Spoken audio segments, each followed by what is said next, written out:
लड़की ने अपने पैर को जूते के साथ सीधा किया, फिर चाकू से अपने पैर की उंगलियों पर निशान बनाया। इसके बाद उसने चाकू को निशान वाली लाइन पर जोर से दबाया। आखिर में लड़की ने एक छड़ी से हथौड़े से अपने पैर की उंगलियां काट दी।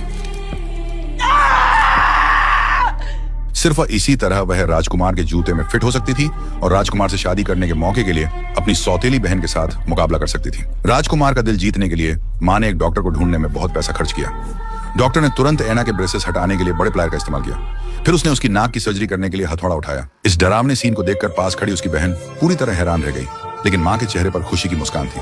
उसे लगा कि राजकुमार से शादी करने की एना की यही एकमात्र उम्मीद थी। सर्जरी के बाद एना ने एक नाक का ब्रेस पहना, जिसे तब तक नहीं हटाया जा सकता था जब तक उसकी नाक पूरी तरह से ठीक नहीं हो जाती। राजकुमार की बॉल शुरू होने से पहले बुलाई गई सभी लड़कियों को डांस ट्रेनिंग लेनी थी, लेकिन उनमें से सिर्फ 3 को ही चुना जाएगा। जब ट्रेनिंग शुरू हुई तो एना ने बहुत खराब काबिलियत दिखाई। न सिर्फ उसके मूवमेंट बहुत ज्यादा अकड़ गए थे, बल्कि वह बाकी सबसे थोड़ी धीमी भी थी।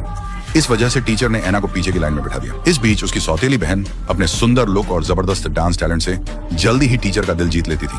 इससे एना की सेल्फ एस्टीम को बहुत बड़ा झटका लगा। उसे एहसास हुआ कि उसे बाकी सबसे ज्यादा मेहनत करनी होगी। इसलिए जब बाकी सब खाने के समय स्टेक और आलू खाते थे, एना सिर्फ एक कटोरी नींबू पानी पीती थी। लेकिन उसे उम्मीद नहीं थी कि जब ऑडिशन लिस्ट अनाउंस होगी तो वह सबसे आखिर में आएगी। अगर हालात ऐसे ही चलते रहे तो एना का राजकुमारी बनने का सपना टूट जाएगा। उसकी सौतेली बहन पहले ही टीचर की पहली पसंद बन चुकी थी। इससे एना बहुत दुखी हुई।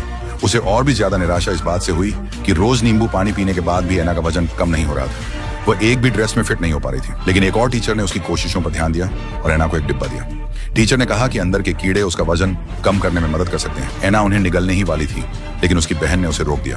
उसकी बहन को लगा कि उसे अपने शरीर को नुकसान नहीं पहुंचाना चाहिए और जो चीजें वह नहीं ले सकती उन्हें जबरदस्ती नहीं करना चाहिए। दोनों में जल्दी ही बहस हो गई। बहन वापस जाकर अपनी मां को इस बारे में बताने के लिए तैयार हो गई।